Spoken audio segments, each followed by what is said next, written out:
I honestly knew that this red pill shit was eventually going to go too far.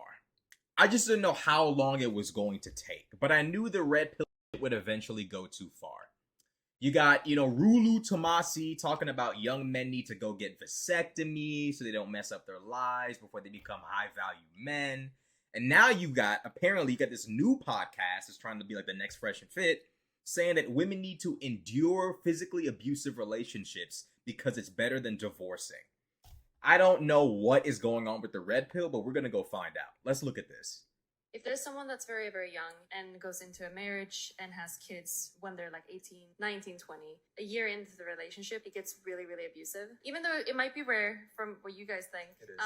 If it would happen, what would you recommend for those people? I don't think it's rare at all. Like, I'm sure it's not most relationships, but it's probably enough to where like there should be some level of attention brought to it. Would they divorce, or do you want them to keep going in the relationship? Keep going. You can't divorce. That's not a real thing. Even though it might be like physically abusive. You gotta endure. People are too. You want to stick in. That's crazy. You gotta endure. It's crazy. People are just. People nowadays are just situations. Yo. That's the host right there. That's the host of the podcast. Look at him. You don't even know what to say. A situation, what would you recommend? Okay, endure. I'll tell you what. It is such an extreme example that I can't give a prescription for what other people should do. What about if two people get married, they have a kid, and then the wife starts cheating? Do you think they should divorce? Absolutely. Jesus himself said in cases of adultery, divorce is So you think that permissible. divorce is worse than physical abuse? For the Or children? cheating, sorry. You think that cheating is worse than physical abuse? For the children, yes. That's crazy. Yo, what the fuck, man? Yo, you can't make this shit up, bro. I used to think this is why I don't watch nobody but Steph is cold, bro. I don't watch nobody but Steph is cold, bro. I tried to give these other content creators in the red pill shit a chance. I tried to be reasonable. I tried to give them bro, I can't do it, bro. All these other, bro, I watch Andrew Tate every now and again because he's normal. Even though people hate him, he's a lot more normal than he seems. Steph is cold and Andrew Tate. I don't know what's going on with these niggas, bro, but I don't think Steph is cold or Andrew Tate would say. I hope Andrew Tate would not say this, but I know for a fact Steph would never say that a woman should stay in a physically abusive relationship and that somehow or another cheating is worse than physical abuse. It's in no way worse than physical abuse. They're both extremely bad. But cheating is not worse than physical abuse at all. I think it's really, really sick that this nigga could really confidently sit there and say, Jesus says, the Bible says, adultery is grounds for divorce. I respect religion. I myself pray often. I'm not really a dogmatically religious person, but I respect the concept of God, Jesus, religion, the Bible, the Quran, whatever. However, let's have some humanity for a second. Let's have some humanity. The Bible also says you can own slaves. Do we own slaves today? I would hope in the West. I would hope not, right? Just because the Bible doesn't say your wife can divorce you if you give her a UFC elbow and a Ric Flair chest chop. Woo! You know what I'm saying? And jump off the top rope with the HBK. And then, when she getting up and her chest then caved and her heart about to fall through her ass, you run up from behind and hit her with the RKO. Even though the Bible don't say she could divorce you after you hit her with all those finishers, right? Doesn't mean she shouldn't divorce you, bro. You hit her with the RKO. You jumped off the top rope. You chopped her in the chest. What more what's she supposed to do? Stay with you, bro? I'm just saying. What do y'all, bro? I'm trying to figure out, these red pill niggas, it's okay to prioritize family. But you gotta understand that everybody ain't built for family, number one. Number two, if you as a man can't even provide a physically safe environment for your child because you're too busy giving your wife UFC combinations, bro, if you can't just keep your hands to yourself and not brutalize your wife in front of the children, maybe having a family ain't for you. Maybe having a wife ain't for you. And maybe having kids ain't for you. This concept that, I understand the importance of family and families coming together and people having families and tradition and all. I understand. Some people ain't cut out for it. Some people ain't cut out to be in the military. Some people ain't cut out to be doctors. Some people ain't cut out to be lawyers. Okay, let me be a little more. Let me be a little more general, right? Because families are easier to come by than a PhD in medicine. Not everybody can do it, and we know this to be true.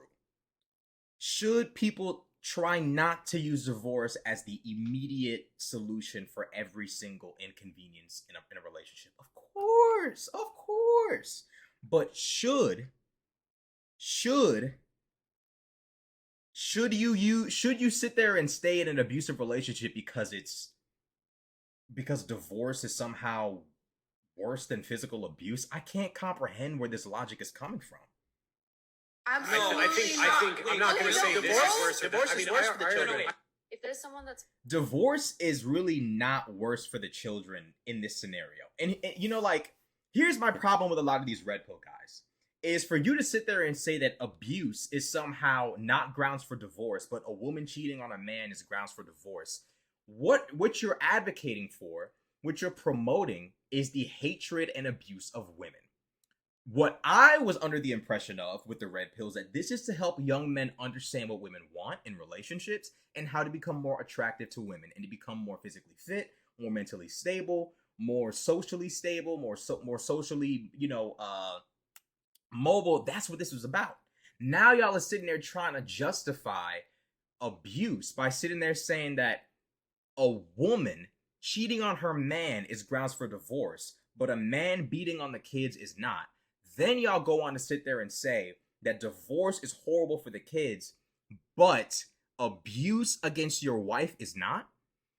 These red pill dudes who are sitting here saying that women should just endure abuse are the same dudes who will sit there and make fun of a woman for having daddy issues. These abusive niggas beating on these women are the ones giving these little girls daddy issues, bro. And trust me, I know daddy issues are insurmountable. You ain't telling me nothing I don't know. Shit, I done been there. I done seen it, bro. I done tasted and seen, bro. Pause. I've been there. These daddy issues that these young women grow up with because their fathers were abusive, they almost never recover. Never recover. And then y'all red pill niggas hop on YouTube and talk about how horrible these women with daddy issues are, but then you're going to simultaneously advocate for women staying in abusive relationships with a man. Then y'all will sit there and go on a podcast and say, well, if a woman stays with an abusive man, that speaks a lot about her character. Which is it? Is she supposed to stay because it's better for the kids? Or is she supposed to leave because it's indicative of the fact that she likes abuse? What is it? What is a woman supposed to do? I'll tell you what a woman is supposed to do. Leave. If a man can't even create a physically safe environment for his family, he's not cut out to be a father. He's not cut out to be the head of a household. You are supposed to protect your family from outside threats. You're not supposed to be the goddamn threat in the house. Nigga, what the fuck? You supposed to be ready for somebody to burglarize the crib. You supposed to be ready for somebody to vandalize the crib. You supposed to be ready for somebody to try to bust up in the crib and harm your family. You're not supposed to be the threat. You in there beating on your wife and you think that's not gonna affect your kids? Y'all ain't ever heard of young women who leave their boyfriends because they're not physically rough with them? Because all they've ever known growing up is abuse between her parents. That's all she's ever seen. So when her boyfriend is nice and respectful and doesn't hit on her and doesn't argue back and forth, she feels like the relationship doesn't have any real love because there's no abuse. There's no conflict. There's no insanity. Therefore, she feels out of her element and leaves her. Bro, it's very common in young women who grew up in broken homes where the father or the mother was abusive.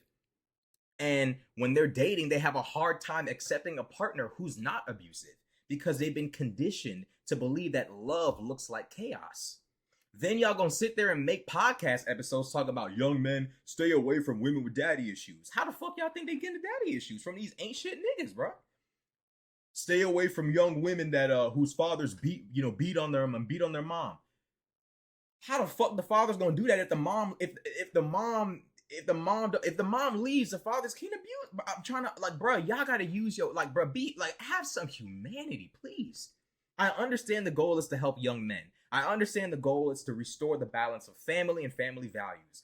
But not every guy deserves to have a family. If you are beating on your wife, this shit ain't for you. Period. If you're beating on your kids, this shit ain't for you. Stay single, stay childless, bro. You can't even bring progeny into this world without traumatizing them with the very woman that brought them into this world. You're crazy. I'm telling you right now, these red pill niggas gotta chill with this shit. Endure the abuse. And then y'all gonna sit there and tell niggas, if a girl tells you that her last boyfriend was abusive, don't date her. And I ain't gonna lie. I'm not dating no chick whose last boyfriend was abusive. I ain't even gonna lie to y'all. I ain't gonna lie. But check it out though. I'm not gonna sit there and make a video saying don't do that, and then make another video saying you shouldn't have left him. You had a family with him. Why'd you leave? Oh, because he was physically abusive? Deal with it. Endure it. I would never make a video like that while simultaneously telling young men, stay away from women who are with abusive men. I'm not going to sit there and give these women mixed fucking messages. Their lives are in danger. Like, what's this statistic? It says, apparently every 3 days, women are killed. What is the statistic? The number of women killed by men has hovered between 124 and 168 a year. 62% of these women, 62% of these women have been killed by a current or former partner. So the reality of the situation is, bro, the police will tell you this. The police will, if you are a woman in an abusive relationship, the police will tell you this when they come. For like, if you call the police, they will tell you, look, you got to leave this person. Because if you don't leave this person, the next time we come to get you, you might not be alive. We might be coming to retrieve a body instead of a person. A walking, talking, alive person. The police will tell you, yo, you shouldn't be in this relationship.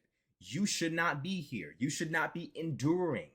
Bro, these women are not just machines to create families with. They have mothers, fathers, aunties, uncles, nephews, nieces, children that love them. And they're all just supposed to sit there and watch that family member get their ass kicked, all in the name of family. What kind of family is it when the father is brutalizing the person who facilitated the birth of his family, bro? Like, you know what I'm saying? Like, and we talking about endure. He need to endure whatever that abusive man is going through that makes him want to physically abuse his woman. He needs to endure that. He needs to push through and fight through that instead of putting hands on his wife. I'm just saying. I'm disappointed in these red pill niggas. Endure. Bro, this social media shit done got the niggas' heads, bro. Ain't nothing cute about enduring abuse, bro. I would never date a woman who sat there and endured an abusive relationship, because that speaks volumes about I'm not sure. I would not. It speaks volumes about a person's character, both the abusive person and the abused. For y'all to both be in this relationship, it speaks volumes about y'all's mindset. It just does. I'm sorry. But I'm not going to sit here and say is that women should endure abusive relationships. That's just sick. That's just twisted. And the fact that this red pill shit has gotten to this point is just evil. Y'all niggas gotta stop looking at women like they're the enemy, bro. Y'all got moms, y'all got sisters, y'all got nieces, y'all got cousins that if y'all heard somebody was beating on them, y'all would try to kill the dude beating on that woman. So why are y'all sitting there telling strangers, female strangers, to endure abuse? What's happening to our society, bro? We're delving into a ridiculous, childish gender war with no actual goal in sight. If the goal is family, which is a respectable goal, let's actually prioritize family. Family in its purest and most responsible sense. Not some fucking attempt at family by some dude who's abusive. So that, you know, this narrative of endure the abuse, it's just really sick. It's sick, and you know, this red pill shit has to fucking go. You know what I'm saying? Like it's gone too far. It's gone too far. That's why I only watch Steph as Cole, bro. He the only nigga that seemed to be in his right mind. The rest of these niggas is crazy, bro. I'm telling you, bro. Endure the abuse. Divorce is worse for the children than abuse. Stop it, bro. So I don't think these niggas have ever dealt with a woman who comes from an abusive household, bro. Most of those young women never recover. And one of the main reasons why they don't recover is because of their women. I hate to say it, but it's true. If you're a young man and you take all that pain and hatred in your heart and try to lash out to society with that pain and hatred, your ass is going to jail. Your ass is going to get killed. Someone will handle you quick. If you're a woman, as long as you don't kill anybody or you might even be able to attack people. You might not go to jail. As long as you don't kill anybody, society's just gonna say, she's just crazy, move on. And it just spirals and because no one's gonna, bro, nobody's willing to correct these women, bro. No one's willing to set them straight. Of course, not put hands on them, but no one's willing to shake their shoulders and say, hey, wake up. Whereas with young men, no one cares about what the fuck you went through. Stop doing that shit. Stop doing this. Stop doing that. People aren't gonna sit there and have a million fucking tears of sympathy for a young man who's acting out because of abuse in the home. You know, young women are already, bro, like, to sit there and say that a woman should put her son or daughter in a predicament of being exposed to abuse because divorce is worse is crazy. That's how I know a lot of these niggas have never dealt with a woman, a girl, a woman, whatever, that comes from an abusive household. There's no way you could. Because if you've ever dealt with one of those women, bro, you know for a fact that damage can be irreversible, bro. Lifelong, never to go away. So, I don't know what's going on with these red pill niggas, bro. This is the most weird shit I've ever heard in my entire life. But let me know what y'all think in the comment section below. Like, comment, subscribe.